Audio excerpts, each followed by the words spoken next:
Hello, I'm Adrian Finnegan, and this is Counting the Cost on Al Jazeera, your weekly look at the world of business and economics. This week, geopolitical tensions, climate change, and technology, they all impact the way we move goods and services across borders. But could they completely transform global trade as we currently know it? Countries around the world are bracing for Donald Trump's threatened tariffs. So which nations are set to lose or win if the measures are imposed? And could they spark a global trade war? The resilience of supply chains is being tested like never before. Businesses and nations are facing challenges as well as new opportunities. Could technology play a role in restructuring logistics?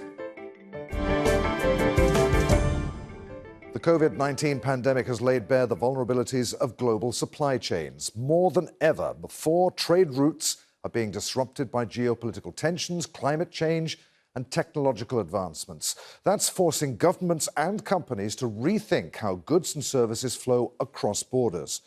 Nations across the world are reevaluating everything from supply chain dependencies to trade partners based on economic and national security concerns. As a result, protectionism is on the rise. Regional trade blocs are emerging. Production facilities are being moved closer to home. Digital and sustainable solutions are increasingly being adopted. The shift is reshaping the world's trading system. But what's it going to look like in the future? We'll discuss all of that with our guests shortly. But first, Victoria Gatenby reports. Global supply chains are in a state of flux, driven in part by recent challenges, including the COVID-19 pandemic, and a shift in geopolitics due to US-China trade tensions, the war in Ukraine, and conflict in the Middle East. We are in a period of deglobalization, or as some people call it, geoeconomic fragmentation, where we are seeing a realignment of trade relationships.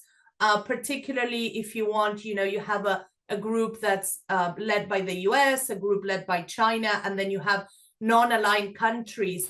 The impact of climate change and increased automation and digitalization is also driving companies to change how they operate. Firms are shifting production closer to where they sell their goods and are using a wider range of suppliers from around the world, minimizing any potential disruption to their supply chains and reducing their carbon footprint. China is still the world's factory, responsible for almost a third of global manufacturing output. But that's changing, and other Asian countries, as well as Mexico, are reaping the benefits. Recently, tech giant Apple announced it's moving some smartphone production from China to India and Vietnam. US toy maker Mattel is expanding operations in Mexico, and Chinese manufacturer Hisense plans to make appliances for the US market in Mexico rather than China. Developing nations have a lot to gain from changing trading relationships. They are able to go straight to digital without having to deal with legacy systems. So if you look at the huge innovations taking place across Africa and the Middle East with regards to digitalization and use of mobile in international trade and cross-border trade, you see that there's huge potential. With the election of Donald Trump, the world's two biggest economies, the US and China, are on a collision course. Trump has promised to impose high tariffs on Chinese imports once he's back in the White House, threatening to destabilize markets across Asia. It could perhaps also open new ones, but economists warn high tariffs could backfire globally. Victoria Gatenby, Al Jazeera, for Counting the Cost.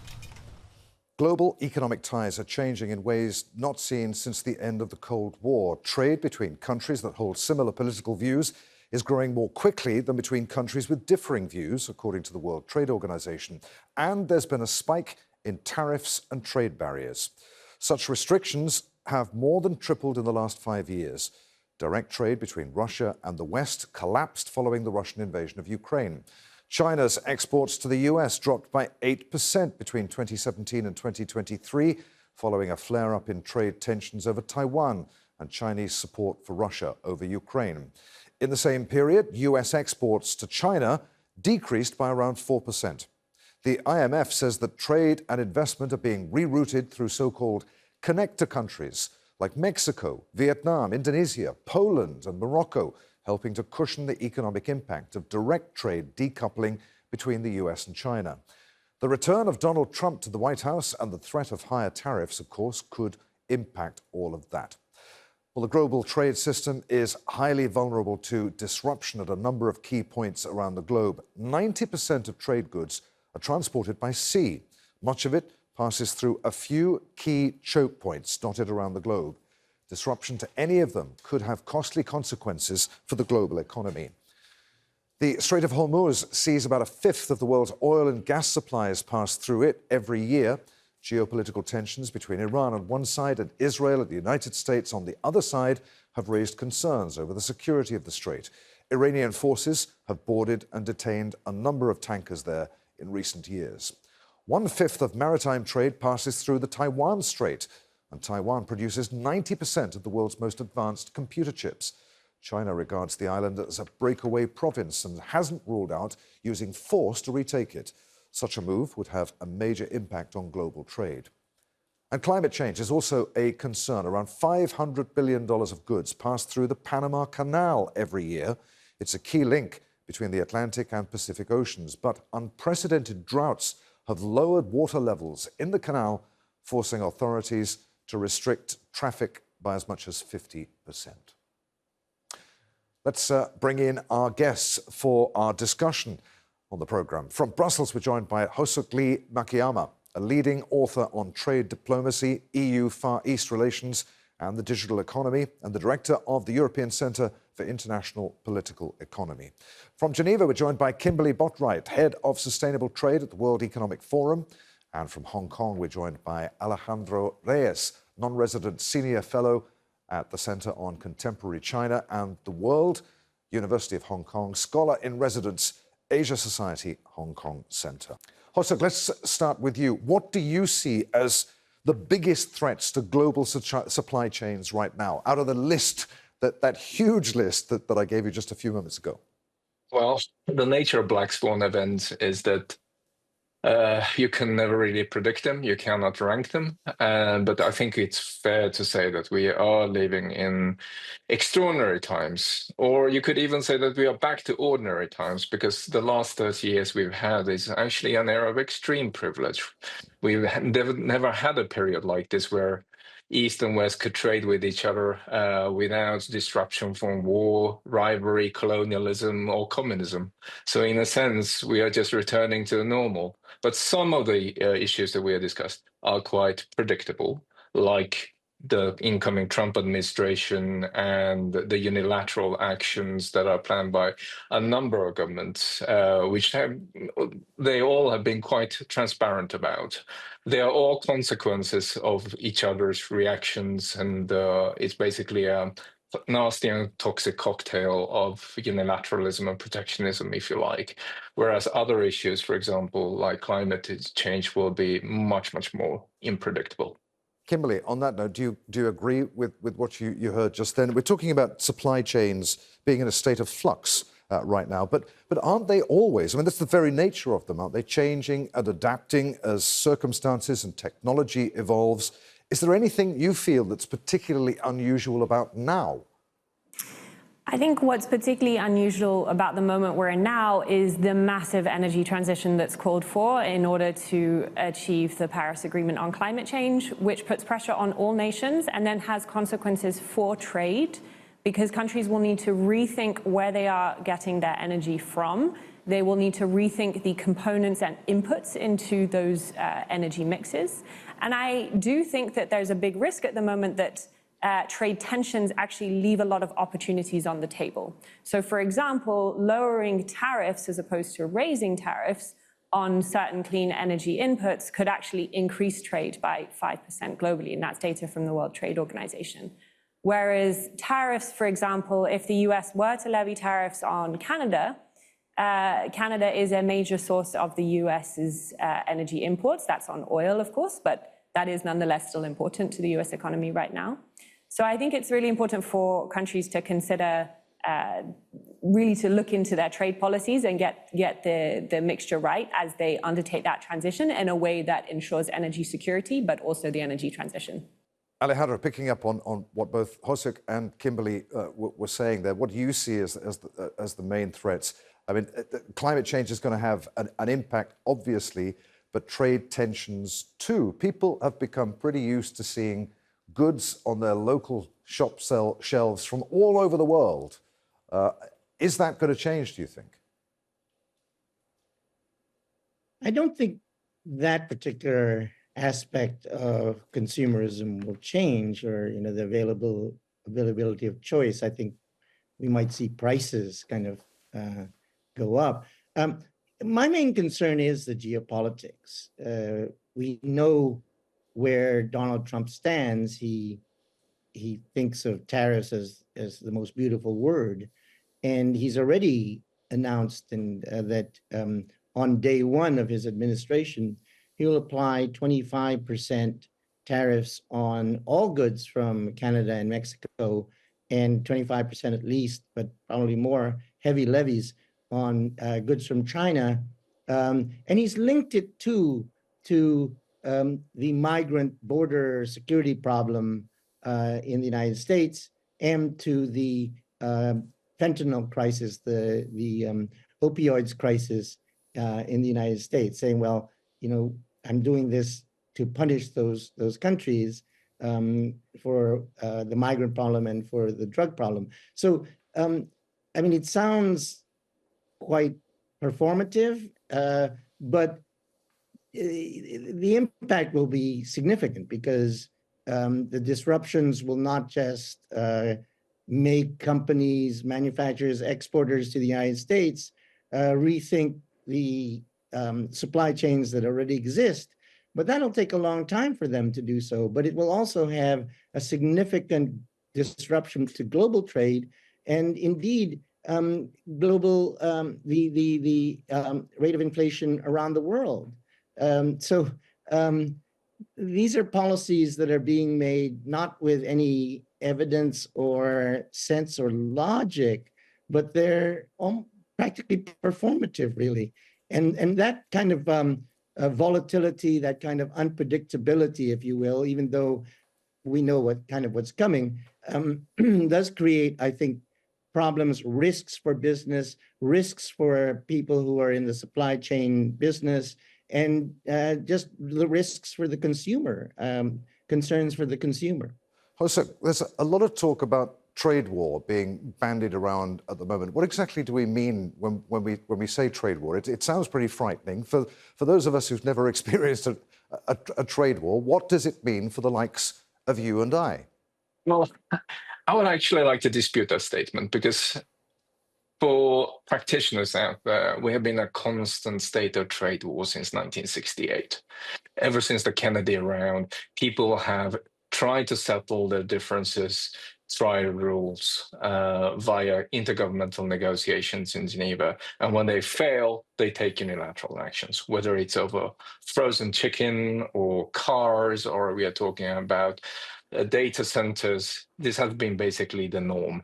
It's only when the news actually hit the headlines that we are talking about trade war. So, in other words, trade war is actually a normal state of things. But it is quite unprecedented until the first Trump administration, that the big underwriter of that rule-based order, i.e. the United States, have decided that the current rules don't work for us anymore, and try to force all of its counterparts, enemies and allies alike, into a renegotiation of the current rules and equilibriums by basically threatening with tariffs if they don't show up at the negotiation table. So for many of the businesses out there, they will see that they have been either subjected to tariffs, or they have been subjected to discrimination, or forced localization of their factories into export markets. So trade war with tit for tat action has been actually a part of the norm. But seeing this coming from a major trading partner like the United States, who had tried to abide by the rule, but also fought for these rules, going completely back on its promise, is what basically changed the premise. Kimberly, where do the big global institutions fit into this? Institutions that are designed to facilitate trade and to mediate in disputes. Organizations like the WTO, for instance, which has seemed, well, I mean, unable to do anything about recent spats over trade. Well, the WTO is a membership-driven organization composed of its 160 plus members. So in the end, they choose what they wish to move forward. As Hosuk was saying, the ideal is that you bring 160 plus governments to the table, you identify the optimum principles that are going to govern your domestic economic policy making, and that provides a degree of certainty to the market, which business particularly love, and I would argue is absolutely fundamental as we undertake a massive energy and green economy transition. We need that certainty. However, we are in geopolitical times now where achieving that agreement on what should be the principles behind our economic policy making is going to be very difficult among 160. Now, we still have this basis. The WTO is there and it has its set of rules. The question is, how do we update that rule book for the new challenges that are being faced? The digital economy, artificial intelligence, the green transition. And I think bringing 160 to the table around those questions will be challenging, as I've said. So we may need to look at what might be some plurilateral arrangements, and we call those arrangements between a subset of countries. Alejandro, what do you make of what Kimberly was saying there? Is the WTO more or less irrelevant now? Well, I think under the current circumstances, yes, to some extent. I mean, there needs to be real reform of the WTO for the United States to get back on board, but that's not going to happen. However much reform we might see for the next 4 years, Trump will, it doesn't matter. I would make this point. I agree that as was said earlier, trade wars are kind of the norm. Yes, right. But I think there is an unprecedented nature, to repeat that, of the kind of level of tariffs and where they're emanating from and what they're being used for. And also, I would also agree that, or argue that the diversification of supply chains, particularly away from China, is not something new. We've had this kind of China plus strategy that many manufacturers, exporters from China, or investors in China who are investing in export manufacturing, they've been doing and going to other countries like Bangladesh, Vietnam, and indeed friendshoring or nearshoring to Mexico and places like that. So we've seen a significant rise, and this predates the pandemic, predates Trump, a rise in those kinds of exports going to the United States. Okay. Now, the question is, the Republicans have already raised the alarm about, increased imports coming from Mexico. What's their provenance? Are they coming from companies that are connected to China? And those companies then might be cut off. So the geopolitics, again, creates a kind of uncertainty where, because of this geopolitical risk, this move towards decoupling and the weaponization of trade in the name of national security, or because the United States wants to deal with its border problem or with its drug crisis. All right, let's throw that back to Hosuk then. I saw you shaking your head at certain points there and nodding in agreement at one point as well. What do you have to say, first of all, on multilateral organizations like the WTO? Well, Kimberly is absolutely right, and she always is, regarding the nature of the WTO as a member-driven organization. But I will also say this as a former delegate to the WTO, that WTO was created in a time at the late 80s, and the rules were negotiated around the period of, let's say, end of the Cold War, and the rules were practically designed to keep Eastern Europe on track towards democracy and market economy, and not necessarily to tie down a state capitalist entities that we see today in East Asia. Nor is it designed to deal with geostrategic tensions between rivals, because there was a unique period of time where there were no rivals, aside from a couple of countries that were not actually members of the WTO. In other words, WTO was a set of rules that existed among a small cluster of countries that actually already trusted each other.